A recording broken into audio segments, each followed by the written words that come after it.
Os arqueólogos volven traballar en Cálago. Esta mañá retomáronse as escavacións no xacemento vilanovés na procura de novos restos na contorna da zona xa explorada o ano pasado. Temos unha zona na que vamos a ampliar a partir de aí. Fixemos, como digo, o ano pasado varias sondaxes e digamos que esta foi a que máis resultados aportou. Co cal, o método arqueolóxico o que fai, é dicir, onde temos restos, ampliar en área para conseguir maior información, pero digamos o sector onde vamos intervir neste espazo.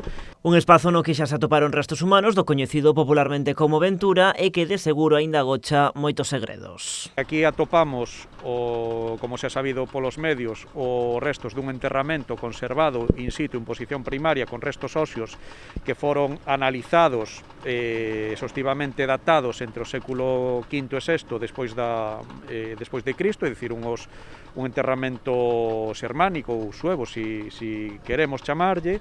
Esta zona tamén ocultaba restos dun concheiro. A niveis inferiores atopamos restos dunhas estructuras que xa están os compañeros descubrindo, restos dun concheiro, é dicir, dun vertedoiro asociado a esa ocupación previa, que nos está dando información en moi pouco espazo, en moi pouca sedimentación, de varios séculos de uso, e con usos diferentes. Esta mañá, coincidindo co inicio dos traballos, visitaba a zona o alcalde de Vilanova. Estamos empezando, como veis, con la continuación de la excavación de lo que esperamos.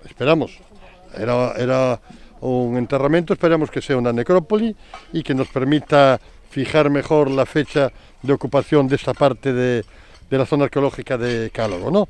Os traballos arqueolóxicos vanse prolongar polo menos unha semana.